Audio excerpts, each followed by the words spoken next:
तेरे पिता एक डॉक्टर थे।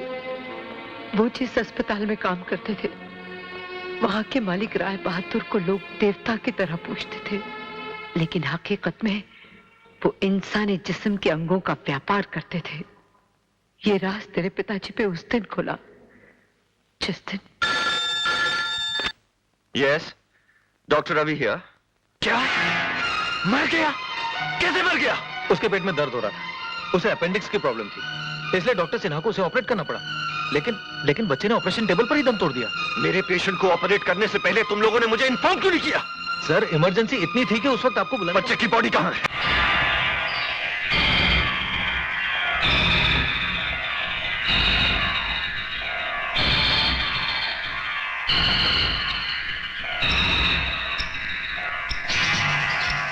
Heart is missing. Oh my God. ताज्जुब हो रहा है ना? इस बच्चे के सीने से दिल कहां गायब हो गया? एक गरीब मजदूर के बच्चे का दिल अब एक करोड़पति बाप के इकलौते बेटे के सीने में धड़क रहा है। और जानते हो हमें इस कारनामे की क्या कीमत मिली है? 3 लाख रुपए। ये दौलत तुम्हारा भी मुकद्दर बन सकती है डॉक्टर, अगर तुम हमसे हाथ मिला लो।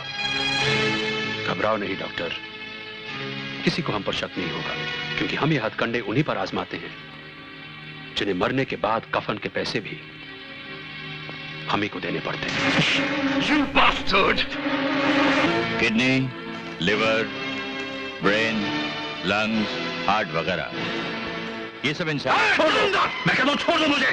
गौर से देखिए राय साहब, ये वो कमीना सफेद पोश कसाई है जो पेशे की आड़ में लाशों का कारोबार कर रहा है। आपके अस्पताल को इसने मौत का अड्डा बना रखा है। ये कमीना इस अस्पताल में क्या क्या कर रहा है ये नहीं डॉक्टर जानते। रवि, जो कुछ तुम डॉक्टर सिन्हा के बारे में कहना चाहते वो मैं बहुत पहले से जानता हूं, और मैं ये भी जानता हूं कि ये सिर्फ एक मोहरा है। इस सिस्टम का रिमोट कंट्रोल किसी और के हाथ में है। अगर आप सब जानते हैं तो खामोश क्यों है? कौन है वो? दिल कमजोर तो नहीं है ना तुम्हारा? कहीं ये सुनकर हार्ट फेल ना हो जाए कि वो रिमोट कंट्रोल मेरे हाथ में। इस अस्पताल में काम करने वाले सारे डॉक्टर मेरे इशारों पर चलते हैं। यहाँ आने वाले हर मरीज की जिंदगी और मौत का फैसला मैं करता हूँ। इस छोटी सी कायनात का खुदा हूं मैं, खुदा। तो वो दान पुण्य, वो गरीबों से हमदर्दी, वो सब दिखावा है, नाटक है। और नहीं तो क्या? तुम क्या समझते हो मैंने ये अस्पताल भिखारियों और लावारिसों के लिए खोल रखे हैं? जिस तरह कसाई के लिए एक पका उसकी रोटी रोजी कमाने का साधन है, इसी तरह इंसानी जिस्म मेरे लिए दौलत कमाने का साधन है।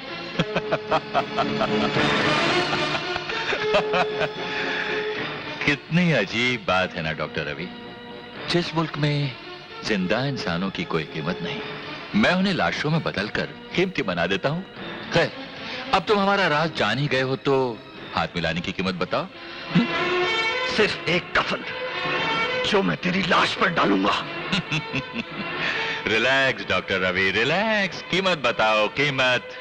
तू अपने आप को नीलाम भी कर दे तो मेरे जमीर की कीमत नहीं लगा सकेगा।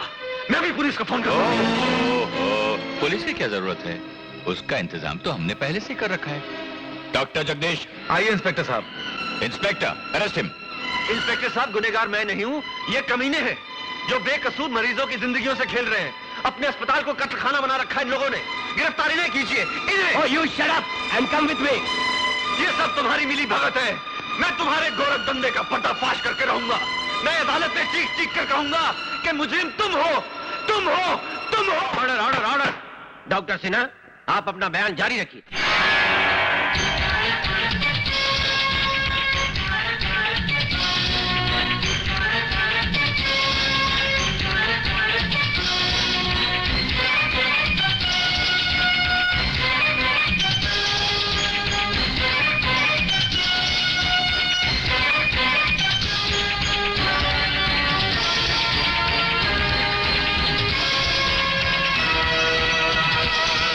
खिलाफ एक मुकम्मल साजिश है योर ऑनर। ये सारे सबूत, ये सारे गवाह राय बहादुर के खरीदे हुए मोहरे हैं। मैं सच कहता हूँ जज साहब, मैं निर्दोष हूँ। मैंने कोई पाप, मैंने कोई गुनाह नहीं किया जज साहब। मैंने कोई पाप, मैंने कोई गुनाह नहीं किया जज साहब। तमाम गवाहों और सबूतों की रोशनी में ये अदालत इस नतीजे पर पहुंची है कि डॉक्टर रवि ने रुपयों की खातिर एक मासूम बच्चे की जान ली और अपने पेशे को बदनाम किया। लिहाजा ये अदालत डॉक्टर रवि को डॉक्टरी के पेशे से खारिज करते हुए उम्र कैद बामुशक्कत की सजा सुनाती है।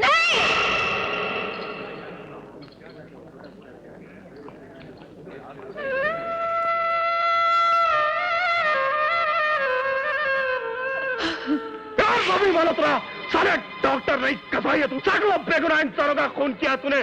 तुझे उम्र कैद नहीं, फांसी होनी चाहिए। साले तुझे मारो, साले को मारो, साले को मारो। अरे मासूम बच्चों की जिंदगी में खेलता है, ह्यूमन ऑर्गन की स्मगलिंग करता है। अरे उसको बात छोड़ा नहीं, साले को मारो, कुत्ते की तरह मारो उसको, साले को। अबे ज्यादा कहा है साले, कसाई के बच्चे, छोड़ो मत इसको। अरे इसको क्या मार रहे हैं? इसके बच्चे को छीन लो, इसके बच्चे के टुकड़े टुकड़े कर दो। जो मेरे बच्चे को हाथ लगा दो। रुक जाओ, मैं कहता हूँ रुक जाओ। इसके सामने रोकिए, ये मेरे बच्चे को मार डालेंगे। छोड़ दो मेरे मुन्ना को। रुक जाओ, मैं कहता हूँ रुक जाओ। मेरे बच्चे को छोड़ दो, छोड़ दो, इन लोगों को छोड़ दो। छोड़ दो मेरे प्यारे बच्चे।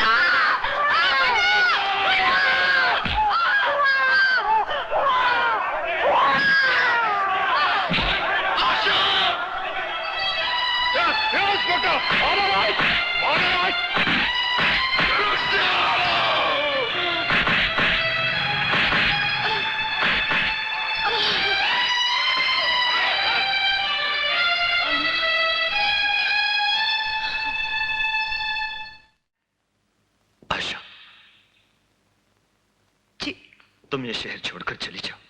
क्या? हम एक दूसरे से अलग तो हो ही चुके हैं, और अब आप ये शहर छोड़कर जाने को कह रहे? मैं आपको छोड़कर कहीं नहीं जाऊंगी। तो क्या चाहती हो तुम?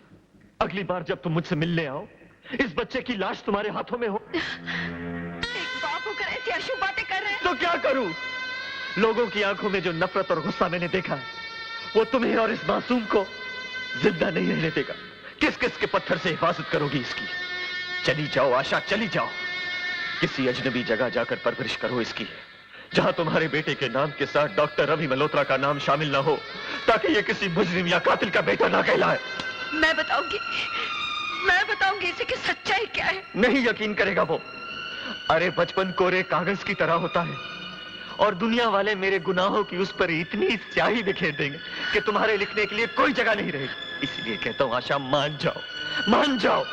इस बच्चे के भविष्य की खातिर तुम्हें दुनिया वालों के सामने विधवा बनकर जीना होगा। एक माँ का फर्ज निभाने के लिए आप एक पत्नी से उसका अधिकार क्यों छीनना चाहते हैं? ताकि तुम्हारी मांग का सिंदूर उन सवालों को जन्म ही न दे सके जिनका जवाब तुम्हारे पास न हो।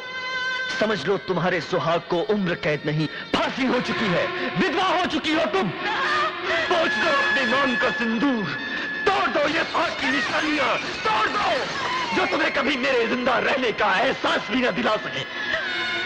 आज के बाद तुम कभी मुझे मिलने नहीं आओगी, और न ही इसे कभी बताओगी कि मैं जिंदा हूं। आशा, आशा, मैं तुम्हारे हाथ जोड़ता हूं।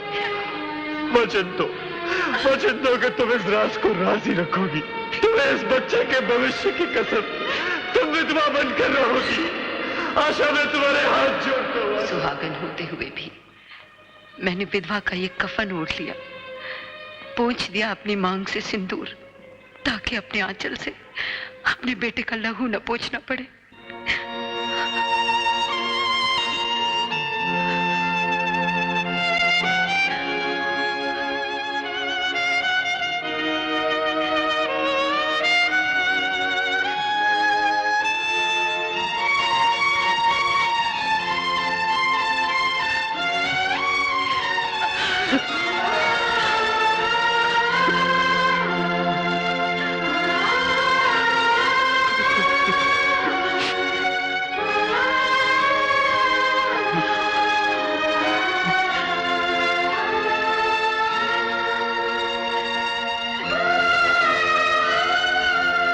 बदकिस्मती की सलाखें थी वो, जिसके एक तरफ तू घुट घुट के जीती रही और दूसरी तरफ मेरा बेगुनाह बाप तड़पता रहा।